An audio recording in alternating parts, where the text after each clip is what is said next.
Bienvenido, muchísimas gracias nuevamente. Evidentemente nos gusta mucho charlar con vos, Pablo Echarri. Ahora voy a explicar por qué. Es un gran halago ese. Nos gusta mucho. Fuiste la primera entrevista que hicimos en este espacio, en este ciclo, allá por el 2014. Y ahora yo te voy a pedir disculpas públicamente, como ya te pedí en privado, porque por algunas cuestiones técnicas tuvimos que repetir. Así que gracias por venir. Hablas muy bien de vos, un gran laburante que sabe comprender. No, por favor, un placer. Un placer, aparte las cuestiones técnicas siempre están a la orden del día. Y vos conocés de eso, ¿no? Bueno, sí, después de tantos años trabajando en eso, no sabe cuando una cámara deja de grabar o algún micrófono se corta, hay que volver. Así que lo bueno es tener buena predisposición. Y la tenés, así que muchísimas gracias de nuevo. Nada. Nueva temporada de ART y es un montón. Sí, es mucho, sobre todo en el contexto que nació ART, en esta nueva edición que fue en plena pandemia y que la incertidumbre era el signo que sobresalía. No sabíamos qué, cuándo, de qué manera. Así que fue como un comienzo esperanzador, sobre todo porque tanto nivel de ostracismo y de incertidumbre. Todos teníamos miedo, estaban, sí, ¿no?, los cupos, cuánto se podía ocupar, claro, de sala, cómo había que ir, la declaración jurada. Y en el medio, ni más ni menos que la salud de Fernán. También. Fue bastante tormentoso. Fue esperanzador en un momento por el hecho de poder salir de pandemia, o por lo menos intentar salir de pandemia con un proyecto tan lindo, tan hermoso para hacer, tan satisfactorio para actuar, que el público recibe tan bien. Pero claro, en esa primera entrega nos llevamos esa sorpresa 10 días previo a terminar. Nos llevamos esa noticia del episodio de salud de Fernán, que por supuesto todo el mundo sabe que no tuvo ningún tipo de consecuencia, pero que nos ha llevado un susto realmente muy grande. Hoy sabemos, y estamos todos tranquilos, que tuvo una suerte enorme. Charlé con Fernán hace poquito, lo sabés, pero podía haber sido un desastre. Siempre lo hablamos, bueno, no siempre, por suerte no somos monotemáticos con eso, pero sí lo hemos indicado mucho. Yo tengo experiencias en mi propia familia con resultados como el de Fernán y totalmente opuestos, así que es realmente una lotería cruel esos episodios de aneurisma y las cuestiones cerebrales muchas veces tienen consecuencias muy crueles y terribles. Y verlo a Fer, espléndido como siempre, con el humor intacto y ya más profundo, porque cuando alguien con un humor tan ácido, con un sentido del humor tan negro, cuando pasa por una ocasión de estar al borde del precipicio, su humor se ennegrece más aún.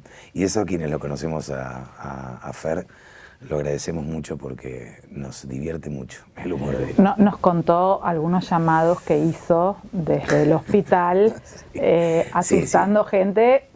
Sí, digamos, solo él puede hacerlo, digamos, con un contenido de mal gusto realmente feo. Grande, feo, que solamente la gente lo puede soportar. Digamos, lo bueno es que a quien le hizo ese tipo de llamados es gente que ya le conoce su sentido del humor. Y tiene ese código. Así que puede aceptar semejante nivel de humor negro. No particularmente. Okay. Yo sé que Carlitos Rottenberg recibió un llamado así polémico, y Daniela, su hermana, también, al que no voy a repetir, por supuesto, porque son humores, son bromas que son internas. Pablo, ¿vos lo seguís disfrutando del escenario? Sí, más aún tal vez. Después, yo comencé en el año 93, ya pasó mucho. 30 años, ¿no? Es un montón.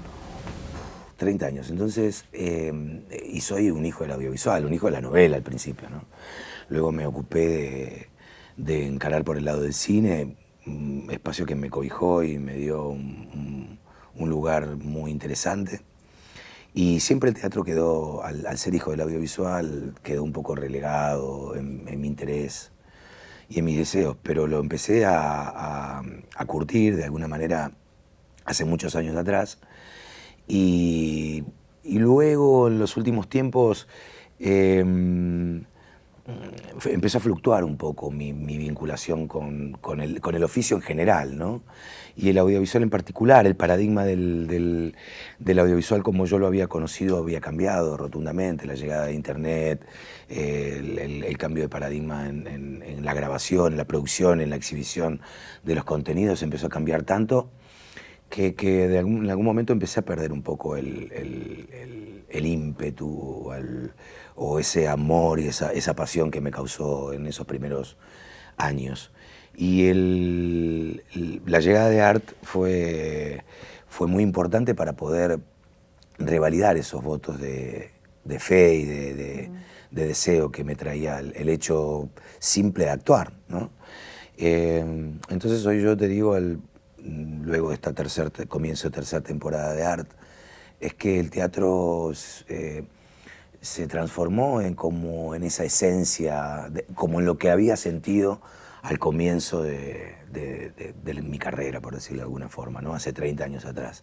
Es como que este despojo de todo tipo de parafernalia y este encuentro con el público tan franco y tan cara a cara, con esta particularidad de la energía circundante entre quien está encima y quien está abajo, volvió a generarme vínculos de alegría, muy auténticos. Sí, súper auténticos. Sí, porque creo que tiene que ver Art también, ¿no? Creo que el teatro es así, pero creo que al haberme encontrado con una obra tan magnífica, tan extraordinariamente escrita, tan actual por otra parte, si bien ha sido escrita hace unas décadas atrás,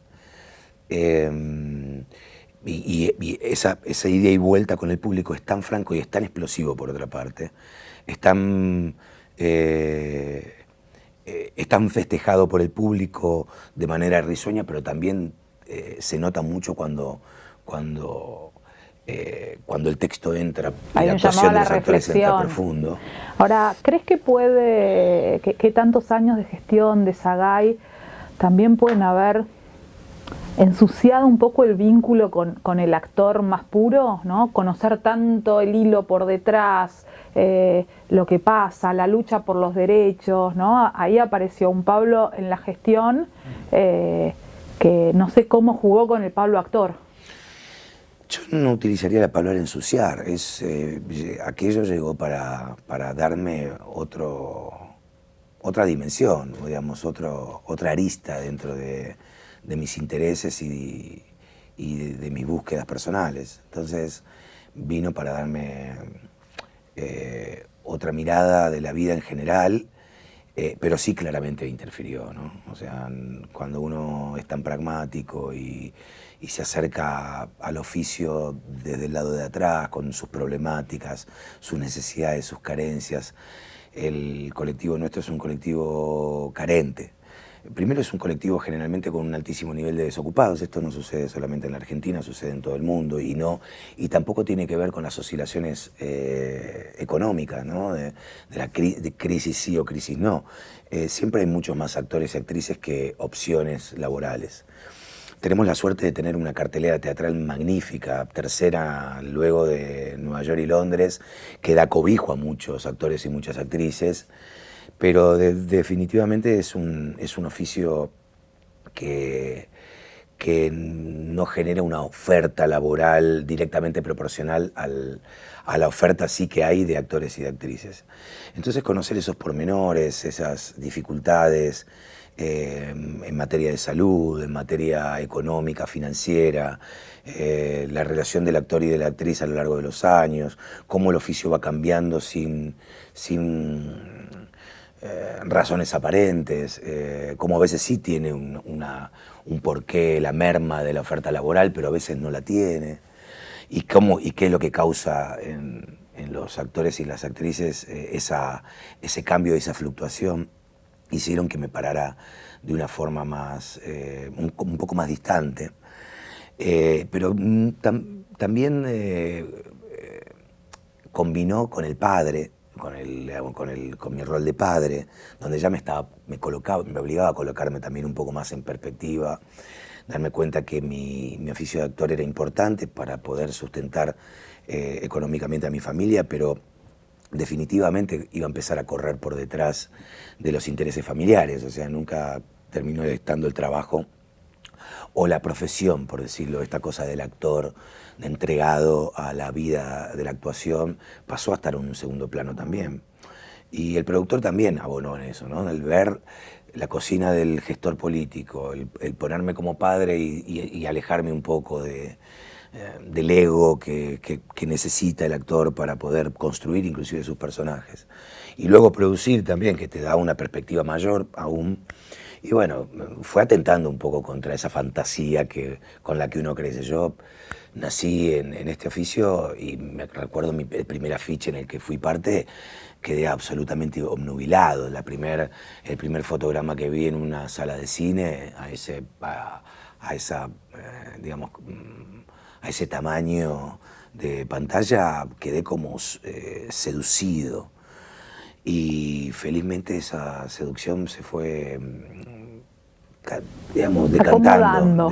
Sí, ¿fuiste cholulo bastante. de vos mismo? ¿Guardabas tus notas? No yo, pero tenía mi padre y mi madre que lo hacían con mucha asiduidad. Mi papá era diariero, así que vendía diarios, o sea, y no existía internet.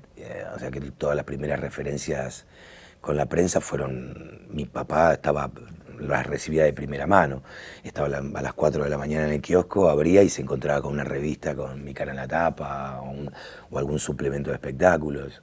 Y eso generó una fascinación en él, en ellos, muy grande, a la que yo aboné un poco. En el principio las miraba y luego empecé a darme cuenta que esa relación conmigo mismo y con mi propia repercusión era bastante enfermiza o tenía algunos ribetes peligrosos, ¿no? ¿Hubo un momento de creérsela?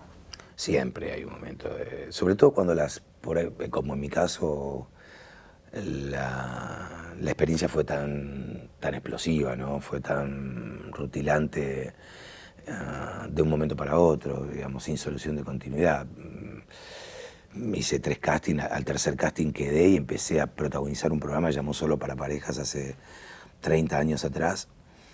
Y, en fin, siempre fui muy afortunado, nunca fui un actor que tuvo mucha necesidad de transitar. Siempre hubo una continuidad muy importante, es un lugar de muchísimo privilegio. Sí, mucho privilegio. En ese sentido lo compartimos con Nancy. Nancy también tuvo esa misma suerte, más rutilante aún, porque ella su primer programa importante fue Montaña Rusa. ¿Es verdad que a vos te bocharon del casting de Montaña Rusa? Me echaron cruelmente.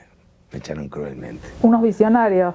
Bueno, había tantos chicos y tantas chicas, me imagino que no se podía ver todo lo que había y tal vez mi casting pudo haber sido bastante deficiente. Pero sí han sido crueles, porque eso es lo que a veces... ¿Fue duro, en serio? Hace 30 años atrás la televisión era cruel, lo es hoy. El mundo del espectáculo en general, el de la exposición en particular, lo es. Pero en aquella época había una crueldad bastante aceptada por otra parte, ¿no? De quienes estaban del otro lado. Por ejemplo, la relación directores y actores era bastante... Era de sargento de caballería, digamos. No era una relación entre entre alguien que tenía la batuta, que era el director, y propiciando un espacio para que el actor pueda crear o la actriz pueda crear en confianza y en libertad, ¿no? Era una relación de látigo. Se creía, bueno, hay experiencias en el mundo donde y creo yo que a veces hasta tienen resultados muy positivos enfrente de lo que imprime, se habla de Tarantino, de cuando con Uma Thurman le manda hacer esa escena en Kill Bill, donde ella le hace manejar el auto a más de 150 kilómetros por hora, y ella tuvo un accidente y casi pierde su vida. O la impresión de la actriz del Resplandor con Stanley Kubrick, donde le hizo hacer una escena cientos de veces y provocó que nunca más experimentara deseos de estar en el cine. O la experiencia de Último Tango en París con Marlon Brando y su director, con la actriz principal, ¿no? Digamos, antes, y sigue sucediendo también, y creo que a veces tiene un efecto artístico positivo, pero son relaciones tortuosas que a veces Por suerte vamos ofrecían. aprendiendo, ¿no? Un Diferentes. poquito. Me tocó a mí que la década del 90, los fines de los 90, trajeron una comunión más estrecha entre el director y el actor. Y empezó una teoría más de construir junto. El director o directora propiciaban esos climas de creación y hacían todo lo contrario a lo que hacían. El destino quería que te juntaras con Nancy en algún momento. Sí, no fue en montaña rusa, pero terminó sucediendo y con muchísimos años de amor. Sí, éramos menos en esa época, ¿viste? O sea, la oferta era menor, nos conocíamos todos de verdad.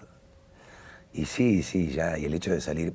Hay alguna particularidad en nuestro trabajo que uno trabaja en una tira y el otro trabaja en otra, y es como si uno se conociera. Vos te cruzás... Todos amigos, ¿viste? O te puede pasar a vos también, que te puedes cruzar con alguna colega tuya, sí, o inclusive algún artista, y vos crees que lo conoces, y uno hasta se saluda con cierta familiaridad, cuando en realidad no hay contacto. Bueno, yo creo que algo de eso hubo en nosotros en la previa a conocernos personalmente y bueno, se fue construyendo desde ese momento. Pero sí, hubo algo signado ahí por el destino. Ahora voy a volver a Nancy y a los chicos que ya no son tan chicos, son adultos. No, Juli sí es chiquito. Juli es chiquito y Juli es un bombón, es un bombón, mucha responsabilidad desde lo emocional, ¿no, Juli? Por las veces que yo hablé con vos. Sí, en realidad los tres son muy emocionales, muy transparentes, abiertos, son verdaderos exponentes cada uno de ellos en los años que les tocó nacer, exponentes de las nuevas generaciones, ¿no? Que venían realmente a sacudirnos y a enseñarnos cosas, tanto Luca como More. ¿Luca se fue a vivir solo? Sí, Luca está viviendo solo, ya hace un tiempo. ¿Quién les dio permiso? Bueno, el padre y la madre, los padres, el padre y la madre, y la necesidad, ¿no? La necesidad y el deseo también de los padres, que lo tengo yo también con mis hijos biológicos, de que a partir de cierto momento en la vida es importante caminar solo. Es muy importante saber que la familia está detrás para contener, pero es muy importante empezar a forjar su propia realidad, el propio destino, salir del lugar de comodidad, enfrentar las vicisitudes de la vida, las dificultades económicas. Digamos, cuando yo me fui a vivir solo, con Nancy también somos privilegiados. Ella salió de San Martín, bueno, ya estaba en Urquiza. Yo salí de Villa Domínico y la primera vez que nos fuimos a vivir juntos, solos, cada uno por su lado, fue con un espacio propio, porque eran épocas donde uno podía aspirar a eso. Son diferentes. Es un montón, momentos, o sea, no pasaste nunca por la experiencia de alquilar. No, jamás. Por eso hablo de privilegio, ¿no? Soy un tipo privilegiado y lo seré hasta el final de mis días, inclusive con los vaivenes y con las dificultades. O sea, soy privilegiado inclusive de poder elegir mi propio destino y de ser artífice de él. Y hoy irse a vivir solo en su propio espacio es un privilegio, casi diría, de los más altos. Muy, muy difícil hoy para los pibes esa situación. Si no es que hay un padre que acerca algo, alguna situación de privilegio de ese estilo. ¿Luca vuelve con la ropa sucia o no? Esa es la pregunta del hijo que se va a vivir solo. Sí, lógicamente, si no, no sería un hijo que se va a vivir solo, un chico tan joven, sí. Utiliza el lavarropa familiar, como corresponde. Y otras cosas también, pero es una alegría también, porque siempre pasó. A mí me pasó cuando yo me fui en habrá sido año 96, 97, me fui a vivir solo, mejoró muchísimo la relación con mis viejos, digamos. Cuando me fui había una necesidad muy grande de salir de la... ¿Muchos dolores de cabeza a tus viejos de adolescente? No, siempre fui un tipo muy curioso, pero mis viejos nunca se enteraron de nada. Siempre fue muy... ¿Nunca te muy tuvieron reservado. que ir a buscar una comisaría, un hospital? Alguna vez sí. Sí, pero por alguna cosa menor. Vivíamos parados en una esquina y hacíamos lío, hacíamos ruido y los vecinos no nos querían mucho, y entonces nos comíamos garrones de ese estilo, pero no mucho más que eso. No fui un tipo... me consideré y me considero ahora con mucho menos porque la edad, gracias a Dios, no me lo permite, pero un tipo muy curioso y arriesgado en algunas cosas. pero también con bastante relación digamos, con la realidad y con la proyección al peligro y demás. ¿Entendías el límite? Entendía bastante el límite y siempre tuve un ángel de la guardia maravilloso, que lo sigo teniendo, un poco más viejo. Estamos los dos, pero muchas veces me ha rescatado así de algunas situaciones, un tanto de adolescente como de joven curioso, ¿no? ¿Quién es ese ángel de la guarda que sentís que está con vos? Nadie lo conoce. Yo no le conozco la cara, pero lo siento todo el tiempo al lado mío. A ver, no me quiero poner metafísico, ni mucho menos, pero tengo la sensación siempre de haber tenido y tener alguien o algo que siempre me ayudó a ver algunas cosas antes de tiempo, o que por lo menos no me llevó más allá del precipicio, ¿no? Siempre me frenó algunos metros antes. Qué bueno tenerlo. Yo creo que todos lo tenemos de alguna forma. Depende qué es lo que uno hace por sí mismo, ¿no? Qué cosas uno va aprendiendo a lo largo del camino y qué está dispuesto a hacer para mejorar. Digo, si uno es un cabeza hueca toda la vida y llega a la edad mía siendo el mismo cabeza hueca que a los 20, es muy posible que ya no haya ángel de la guarda que aguante, ¿no? Claro. Dice, ¿Cuánto querés que haga? Claro, dice, macho, ya te avisé 19 20 veces. Te la diste la pera, ok, ahora dale, papu. Ahora no, ahora cambié un poquito. Pos 50 a la suerte hay que estamos. ayudarla siempre, digo. Yo siempre he sido muy afortunado, esto que hablamos de los privilegios. Esto de comenzar, de estudiar teatro, de hacer muy poco para tener un espacio, de aprovecharlo de la mejor forma y a partir de eso haber tenido una gran continuidad al día de hoy, tiene que ver con también estar aspectado de cierta forma. Digo, hay gente que no lo ha tenido, ha hecho más esfuerzo que yo, seguramente es más talentosa que yo y no ha tenido la misma suerte. Entonces yo creo un poco en esa estrella, en ese destino que uno puede llegar a tener o no. Pero claramente me di cuenta de forma bastante temprana que había que acompañarlo con tratar de ir aprendiendo de los errores, ¿no? O sea, yo creo que uno no puede estar cometiendo los mismos errores simultáneamente, porque las oportunidades se terminan, se acaban.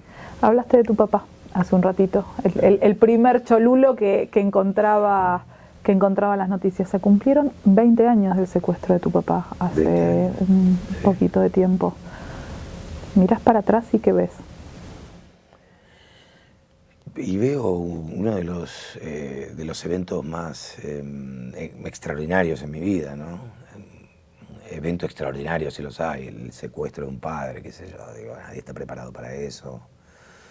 Nadie proyecta algo así. Está bien que cuando uno vive en Sudamérica y ante los vaivenes económicos y las situaciones políticas oscilantes, uno tiene que pensar de que eso puede llegar a pasar. De hecho, ha pasado en este país de una forma muy, muy cruda y veo un hecho tortuoso, cruel,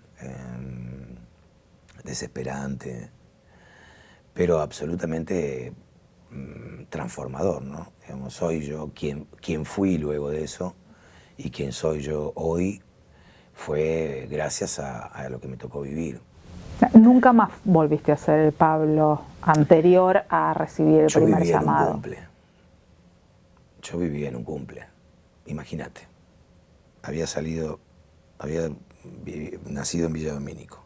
A mis 23 años ya me podía sostener solo, tenía mi departamento y me podía seguir proyectando.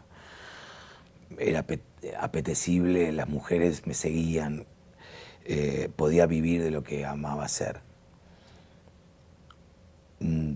Tenía hasta asistente. Vivía en un cumple. Estaba en un cumple constante. Con el globo. El hecho fue una bofetada realmente definitiva en mi vida. Y un día pasó esto, un día sonó el teléfono. Yo recién estaba empezando a convivir con Nancy, sonó el teléfono de su casa. Raro, a las 7 de la mañana, el contestador estaba fuera de la habitación, pero escucho la voz de mi mamá a las 7 de la mañana y eso... Yo estaba muy paranoico en esa época. sentía un nivel de paranoia grande porque los secuestros estaban pululando por ahí. Yo tenía, qué sé yo, mi familia seguía en Domínico. Venían de aquel lado noticias de que el narcotráfico recrudecía, no era lo mismo que cuando nosotros estábamos. Bueno, yo tenía miedo, en todos lados sucedía, pero yo estaba paranoico. Y escucho la voz de mi mamá y voy corriendo a atenderla porque presentía algo raro, algo diferente. Y bueno, y confirmé, mi mamá me dijo que bueno, no aparecía hacía varias horas. Y bueno, salí volando, me fui para allá y ahí comenzó un calvario de 7 días que fue como vivir dentro de una pesadilla. O sea, como dentro realmente el tiempo y el espacio se trastocó. El tiempo empezó a ser más lento, el ADN mío empezó a transformarse y a darme cuenta que estaba sucediendo algo de lo que iba a salir de otra manera. Obviamente lo que avisoraba en ese momento era consecuencias bastante graves en mi personalidad, ¿no? o en mi estado de ánimo. La verdad que después de eso no iba a ser el mismo, pero que no iba a darme cuenta que después iba a existir un lado positivo, como cualquier hecho trágico. Trágico, no fue trágico porque mi papá lo recuperé, dramático. Pero tuvo consecuencias negativas durante muchos años. Te tocó un rol muy difícil a vos. Bueno, todo ese rol de negociador y entender que lo habían llevado para procurar quedarse con dinero que yo no tenía, por otra parte, ¿no? Porque el pedido había sido exorbitante y yo no contaba con ese dinero. De hecho, una de las cosas que más agradezco que me han sucedido fue cómo mi alrededor salió a mi socorro, ¿no? O sea, amigos personales de muchos años, cómo se definieron ahí como grandes sostenes, y gente a la que no conocía, pero que les generaba yo algún tipo de empatía. Bueno, el dueño de este lugar tuvo una actitud muy importante en ese momento, ¿no? Y mucha gente. Pero bueno, las consecuencias estuvieron durante muchos años. No hice nunca ninguna terapia específica para recuperar de ese estrés postraumático, porque había sido un estrés postraumático. Pero me costó mucho sobre todo salir a la calle. Había un momento donde preparaba todo para salir a la calle, me bañaba, me peinaba, agarraba las cosas y cuando estaba por salir me agarró una opresión en el pecho donde no podía salir. Yo no sentía miedo, pero sentía como una dificultad de poder exponerme al mundo exterior, porque creo que había visto la peor cara del mundo exterior, ¿no?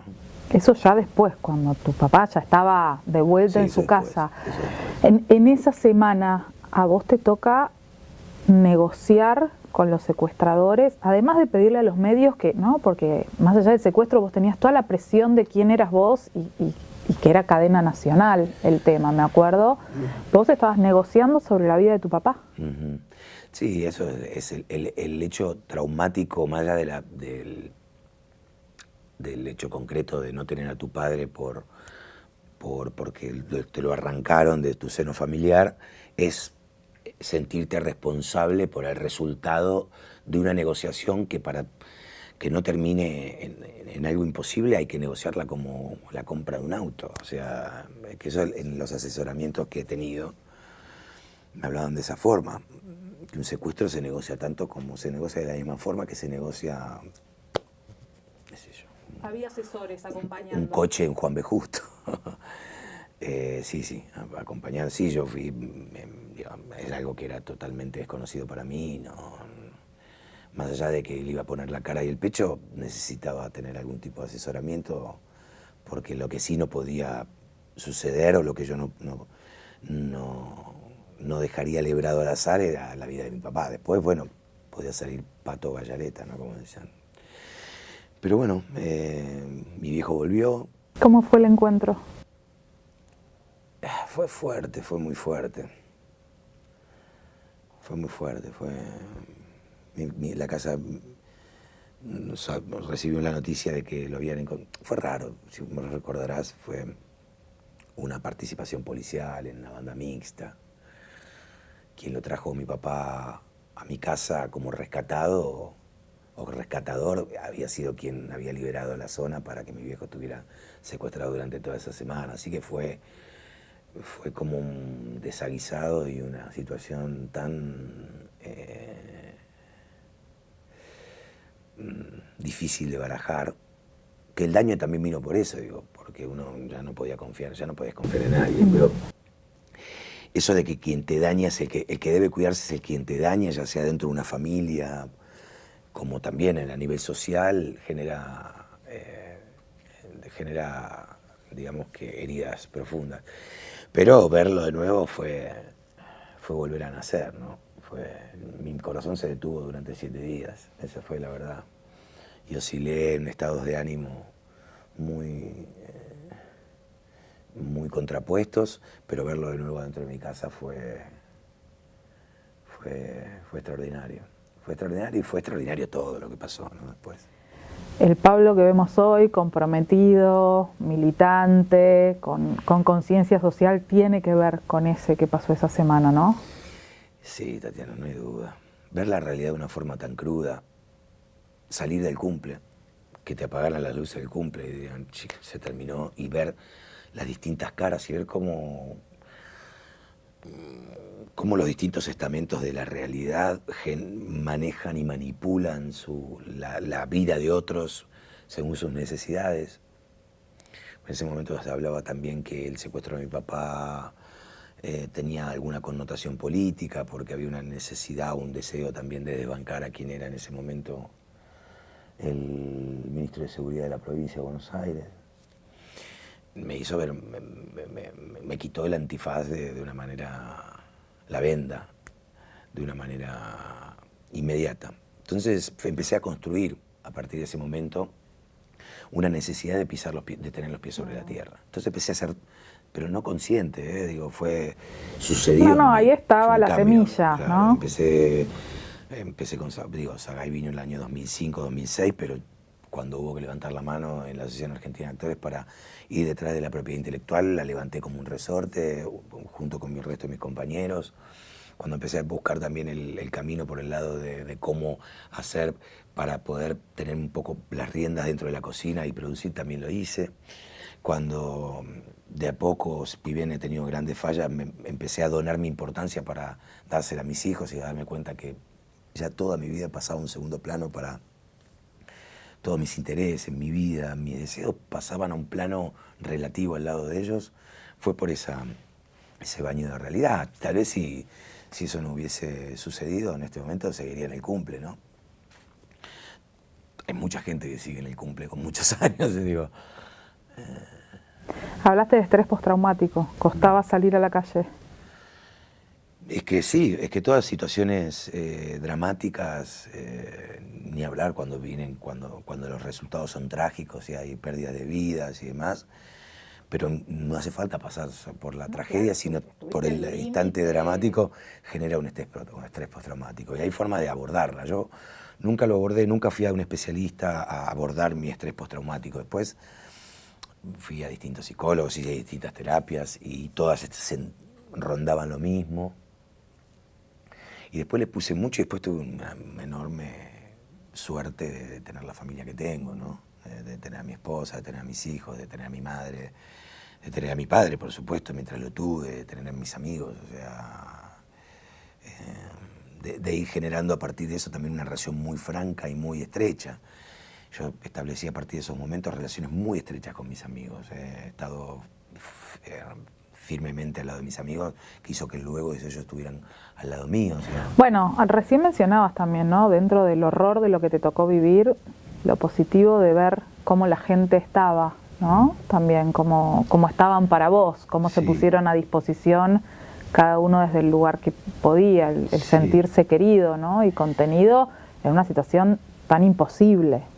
Sí, imposible de barajar, ¿no? Digamos, los ofrecimientos eran de todo tipo, de estar cerca del corazón hasta ofrecimientos de dinero, y eso en esos momentos generaba una sensación de estar bancado que era muy fuerte, muy fuerte.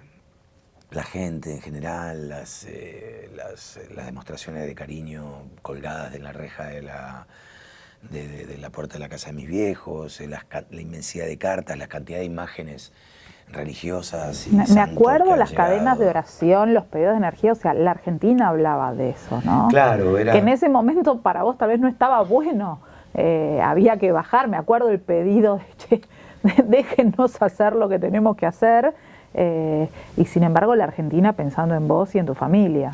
Sí, el miedo tenía que ver con que esa televisación 24 horas, 24/7, porque fue 7 días, trajera alguna consecuencia negativa en la vida de mi papá, porque...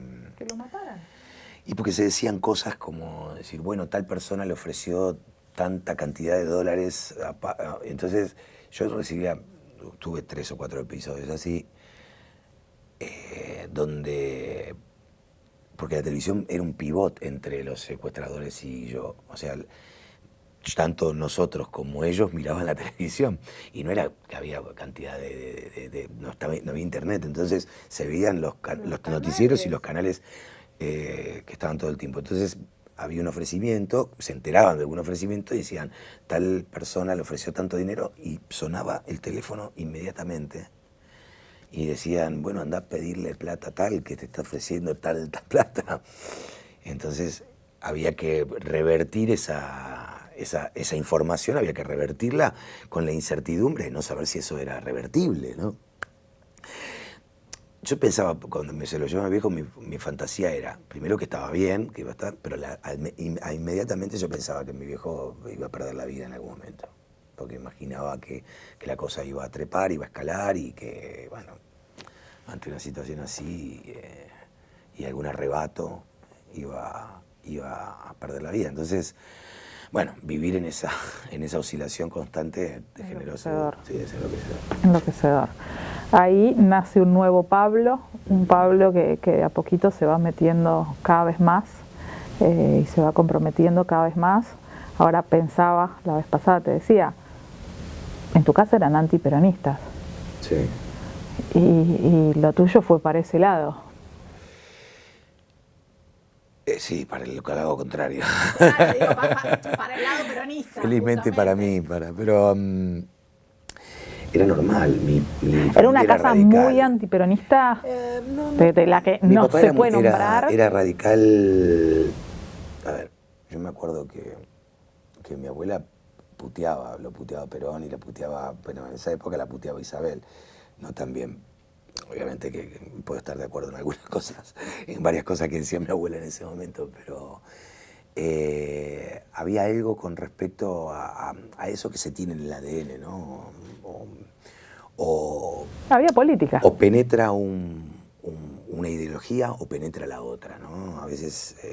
y en esa época, más que ahora, muchísimo más que ahora, había un relato único, había un relato dominante, si se quiere, no era único, pero sí en lo que tenía que ver el acceso a la información era casi único, ¿no? Porque los diarios, los noticieros, o sea, expresaban una idea casi al unísono. Y yo tengo amigos, que el día de hoy son mis amigos, de familias peronistas, ¿no? Que discutían, yo me acuerdo de los padres, amigos de mi viejo, discutían en la esquina, y mi viejo era muy discutidor, y mi viejo sabía mucho de política, y era un gran lector, y los padres de mis amigos también, y algunos eran militantes peronistas y se peleaban, se querían, pero se peleaban mucho. Y qué sé yo veía, por ejemplo, en la casa de alguno de ellos la foto de Perón y Evita en la cocina y me generaba cierta... me generaba como cierto dolor de no poder vivir ese nivel de amor por un líder y de certeza por la lucha de ese líder y lo que representaba líder o lideresa, ¿no? Pero como fui hijo de la dictadura, porque en el año 76 yo tenía 7 años y luego de eso vino bueno, el alfonsinismo, pero después tuvimos 10 años de menemismo, donde el despojo hacia la política fue total y absoluto.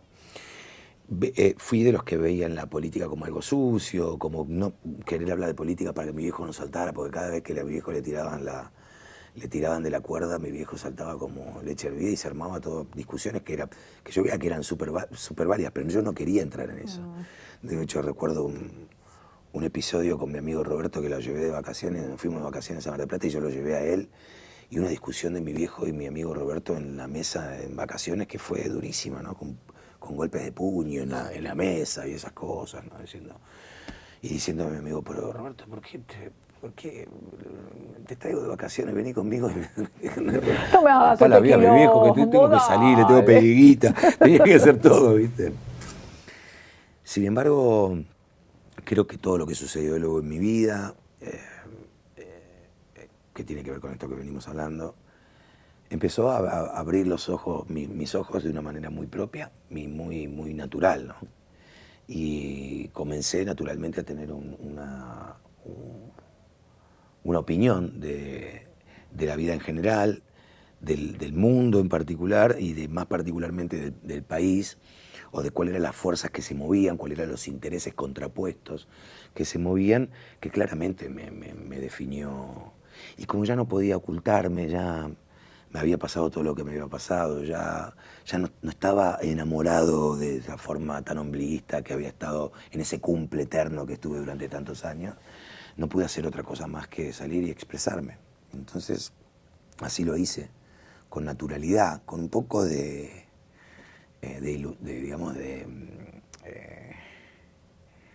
incredulidad al principio, ¿no? Creyendo que... Bueno, pero esto es como todo militante viejo, cree que el mundo es... cree que va a haber descubierto la pólvora y cree que el mundo es un lugar ideal. Y después cuando se ponen en marcha las fuerzas opuestas, te das cuenta que te metiste en una lucha que va a llevar muchas cosas, ¿no? ¿Te trajo muchos dolores de cabeza empezar a contar lo que pensabas? No.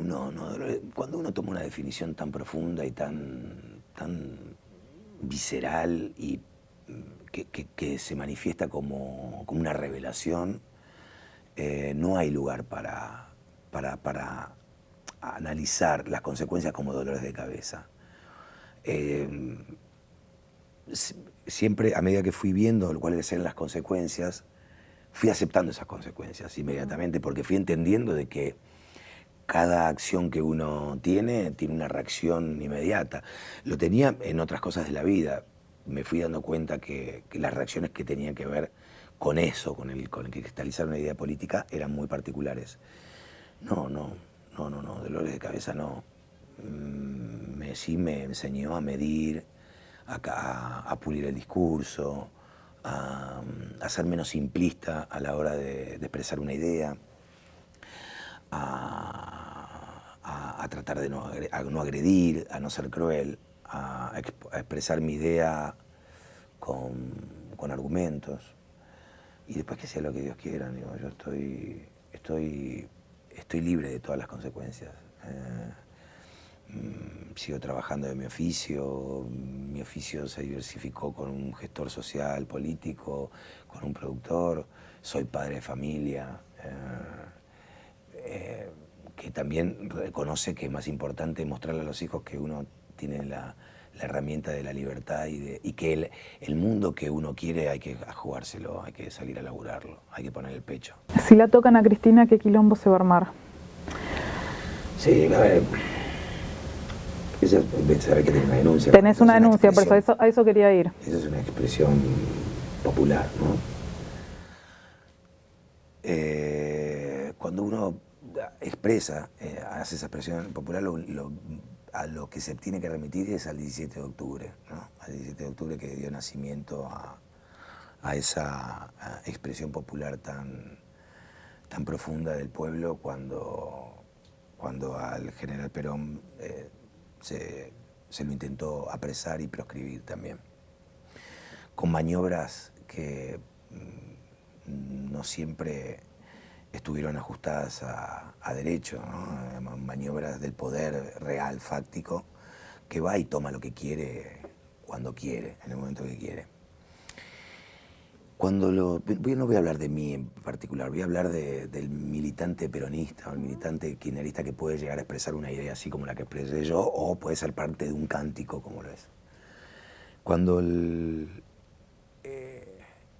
la militancia, cuando los seguidores de Cristina hablan de esa frase, hablan de una proscripción en proceso, en curso, a través de una causa absolutamente amañada, ¿no? Con dificultades en los procesos de instrucción, con cuestiones jurídicas en contra de los códigos penales establecidos, o sea, con falsificación de pruebas, con una causa que a todas luces, para quienes la seguimos y quienes leemos, y no solamente leemos los diarios afines, sino leemos los procesos de la causa también en los diarios o en los espacios periodísticos que no son afines, vemos a todas luces que es una puesta en marcha para lo que busca es la proscripción para no poder presentarse. Cuando todas esas fuerzas están puestas en manifiesto, hay un sector que defiende esa idea política que se llama kirchnerismo porque existió el kirchnerismo durante 12 años. Si hubiese sido un García, se hubiera llamado de otra manera, digamos. Lo que representa el kirchnerismo el kirchnerismo es el representante del peronismo más transformador, ajustador de derechos y más cercano a la izquierda. El peronismo de Perón y Eva. Eso es lo que reencarnó el kirchnerismo. Cuando vemos que es un hecho de injusticia, es un hecho que lo que busca es sacar del camino a un líder político y que se pongan en manifiesto las fuerzas democráticas, que es ni más ni menos que la elección libre del pueblo, pone en pie de alerta a todo ese sector y lo hace manifestar, como lo ha manifestado. Si a eso encima le sumamos un intento de homicidio con una consecutiva causa que no avanza de ninguna manera o no avanza de la forma o con la rapidez que debe avanzar, teniendo en cuenta un intento de asesinato que a la vicepresidenta del país, de Estado absolutamente. ha recibido, han intentado matarlo. Cuando vemos que las demostraciones de odio cada vez están más aceptadas, ¿no? y frases como muertos exiliados, presos muertos exiliados, o en las manifestaciones empiezan a existir guillotinas u horcas para un sector político que hasta ahora ha demostrado estar ajustado a la democracia, ¿no? Porque digamos, no ha amañado ningún proceso electoral. Todos los dirigentes que han sido de alguna forma enjuiciados con una justicia, entre comillas, muchas veces no objetiva, ¿no? Defender intereses, se han ajustado derecho. Ninguno de ellos se ha fugado, como sí otros representantes políticos de sectores de oposición al día de hoy están fugados de la justicia. Bueno, claramente empieza a existir un estado de alerta general que pone en la discusión una Corte Suprema con un interrogante enorme, ¿no? Con respecto a la validación política de un sector determinado en detrimento del otro. Y por eso también hoy está en proceso el juicio político. Cuando eso sucede y cuando se ve que la justicia, espacio de poder del Estado, que está con el signo de interrogación más grande de todos los poderes del Estado, con respecto a en las diversas encuestas que existen a lo largo y a lo ancho del país, bueno, tengamos la certeza que hay un sector que lo que está viendo es que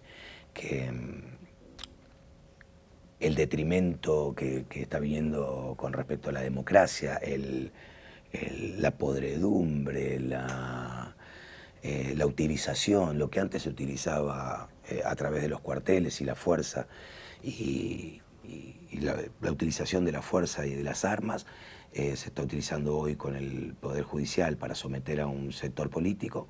digamos, como se lo quiso proscribir a Perón y se lo proscribió en su época y hoy se está intentando hacer lo mismo con Cristina. Obviamente, esta frase de la que vos iniciás la pregunta se pone en manifiesto y con distintas significados y con un abanico de significados, pero con la certeza clara de que va a haber un sector de la Argentina que va a salir a bancar y a defender a su líder, eso no tenga ninguna duda, porque va la vida de todos si eso no sucede.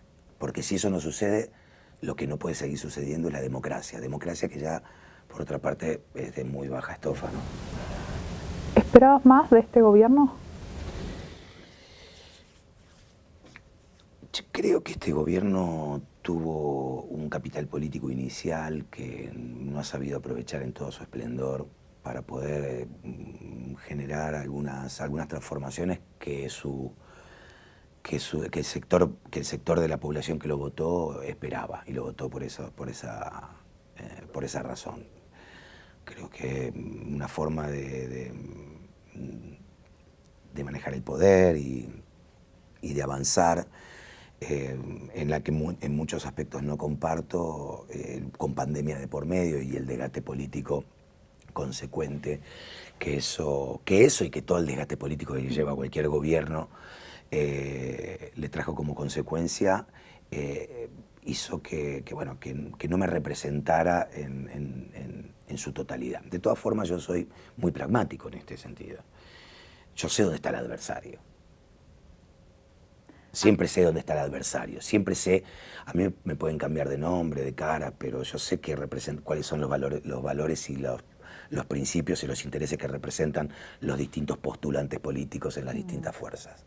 Entonces, yo puedo criticar al gobierno al que voté, pero sé dónde está el adversario y entonces sé dónde me colocarme inmediatamente. Sea quien sea el candidato, vas a acompañar ese proyecto. Sí, no tengas dudas, claro.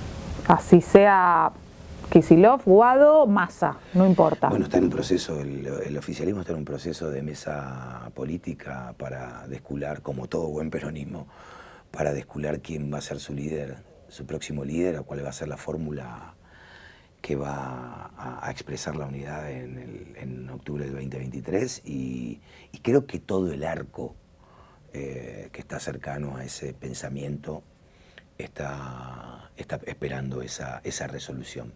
Solo resta saber ese porcentaje de votantes que oscila entre la derecha y la izquierda, si logra ver esta crisis en la que estamos sumergidos, dónde se inicia, ¿no? Si logra recordar, hay muchos porque no todos son chicos de 19 años, hay muchos que son viejos como yo, y a veces no logran ver, se olvidan de cómo fueron esos inicios. Y lo creo profundamente, creo que la debacle producida por el gobierno anterior está muy fresca. La pandemia nos golpeó como país, al mundo y a nosotros como país, una barbaridad.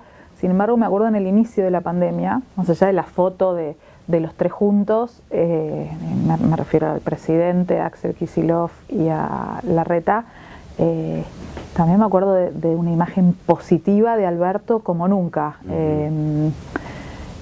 Me pregunto y te pregunto, ¿qué pasó para que relativamente cerca de las elecciones la derecha vuelva a tener tantas posibilidades?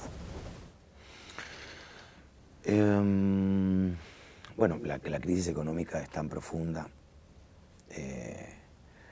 Hay algunas cosas que nosotros debemos recordar.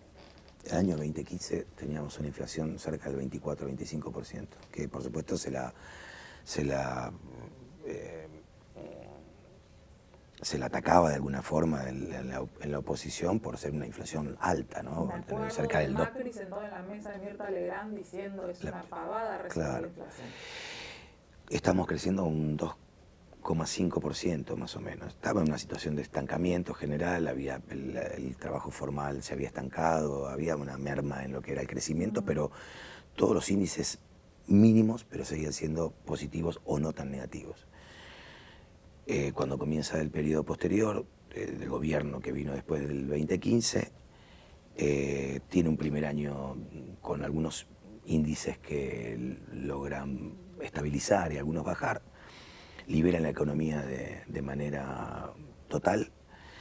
Las fuerzas financieras se instalan intereses de más del 80%, se logra que vengan los capitales extranjeros, que cambien los dólares para meterse en la bicicleta y se logra luego, después de eso, volver a comprar los dólares y fugarlos.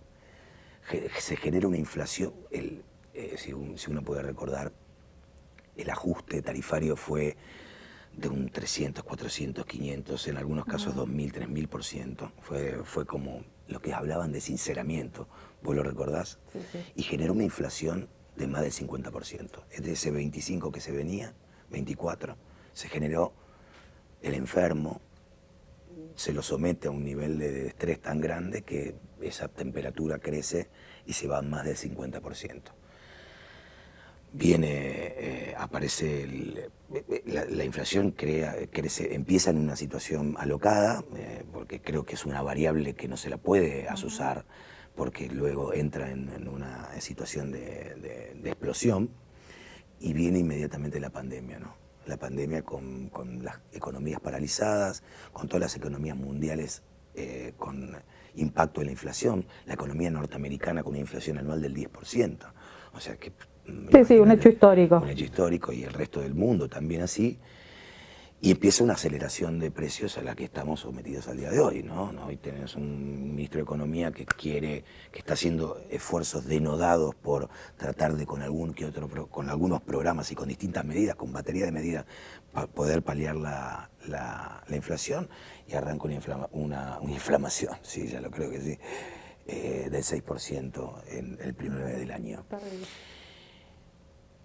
Ahora ves también un gobierno que va con medidas para bajar esa inflación y para restablecer el salario que fue devastado en el año 2018. El año 2015, con la inflación al 24%, con el país creciendo al 2.5%, el sueldo mínimo era $520. Cuando termina ese periodo, el sueldo mínimo está por debajo de los $240. De ser el primer sueldo mínimo de la región, en el ranking de la región, pasó a estar por encima de Venezuela. Un segundito. Pero déjame terminar. Está en el votante, de acá en adelante, ver cuál es la fuerza política que busca el restablecimiento del salario. Vos estás viendo hoy que las paritarias van por encima de la inflación, o que la búsqueda de la paritaria va por encima de la inflación. Vos ves que en los años anteriores las paritarias fueron por debajo de la inflación acumulada. Entonces está el votante ver quién es el que busca la recuperación tanto de la economía como la recuperación de la economía es por la recuperación del salario. O sea, le va a ir bien a la economía cuando la gente tenga una espalda mayor para poder afrontar sus gastos diarios. Entonces, si se logra ver ese abanico y no se logra seccionar y ser tan permeable a los discursos mediáticos que lo que buscan es confundir, en muchos casos, vamos a andar bien.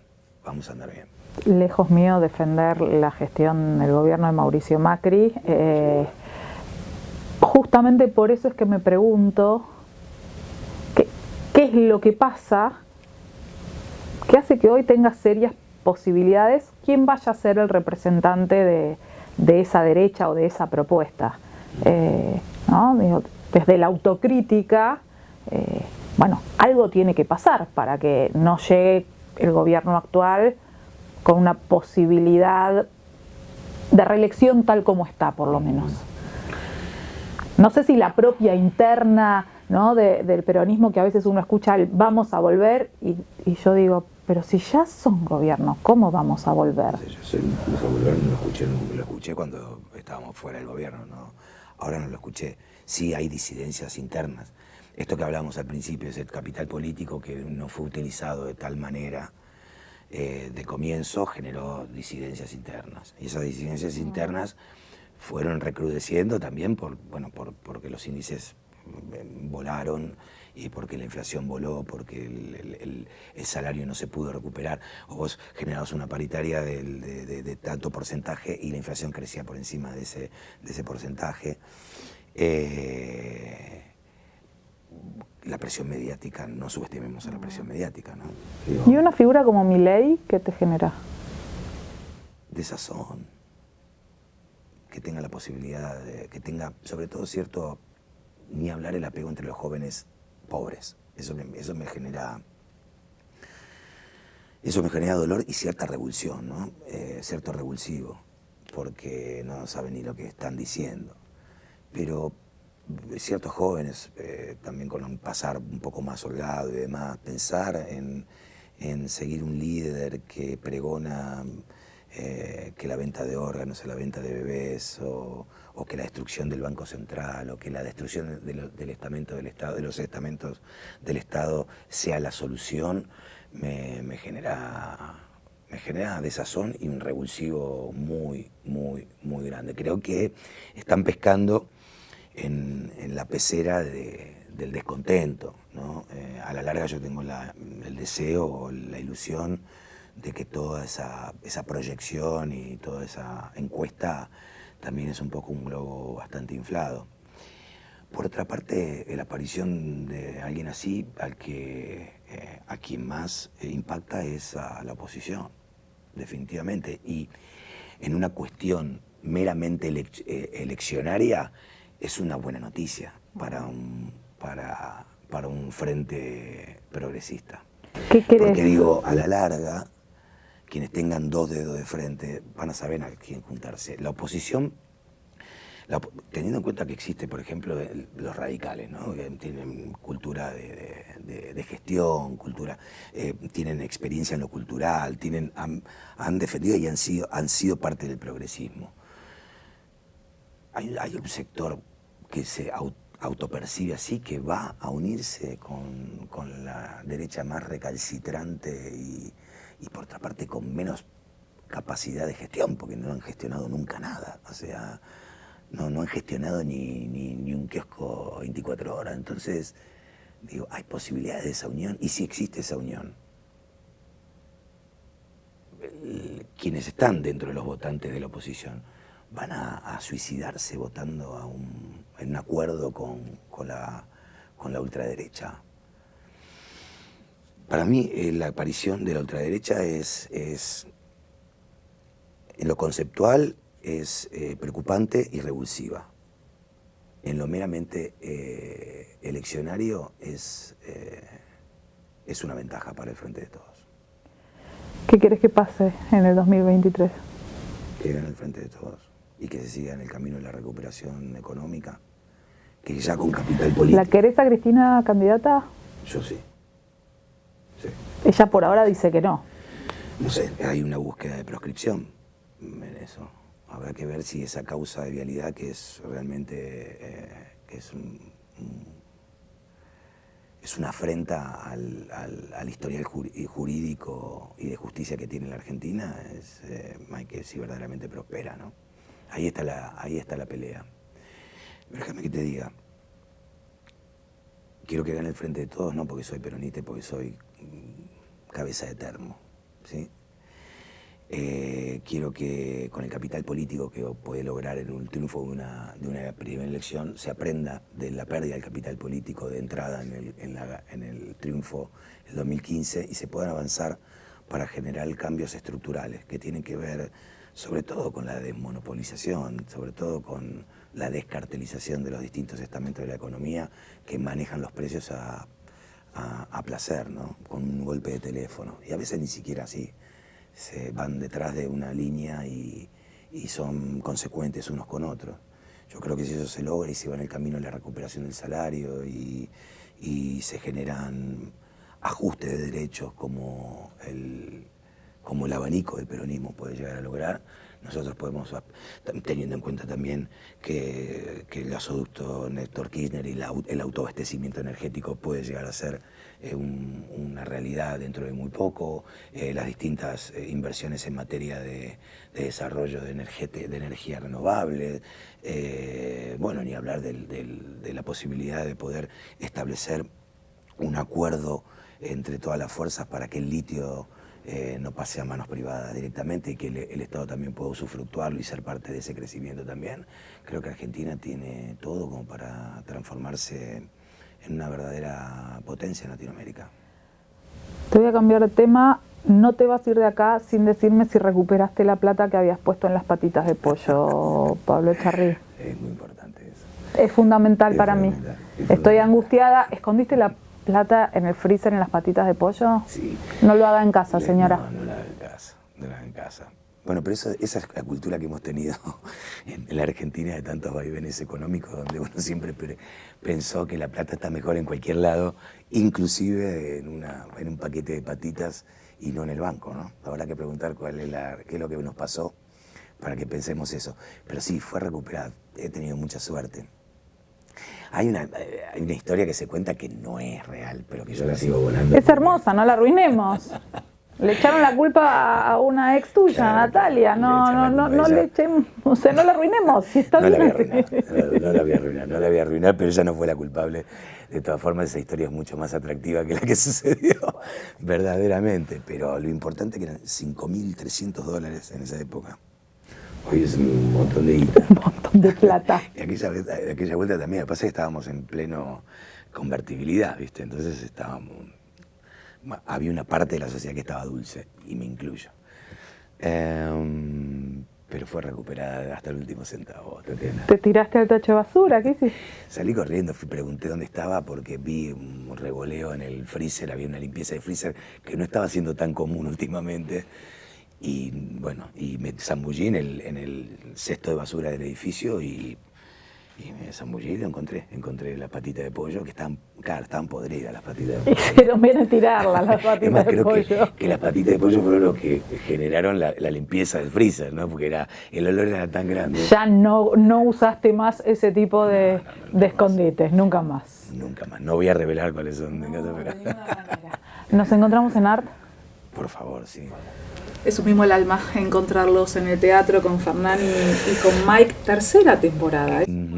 Sí, es un montón. Nosotros es una obra hermosa. Estamos felices con la respuesta del público, pero estamos felices nosotros de encontrarnos los tres arriba del escenario, porque realmente es un disfrute de la hora y media que dura la pieza para nosotros estar ahí arriba. Así que bueno, enhorabuena, que dure. Te encargo que les mandes un beso a ellos dos, sí, y otro muy especial a Nancy, que vos sabés que yo soy Team Nancy para siempre. Estoy en el equipo de tu mujer, así que acá la queremos mucho. Así que será dado. Mandaré el saludo de parte tuya, Tatiana. Gracias. Gracias. Siempre. Muchas gracias. Siempre. No, por un placer enorme.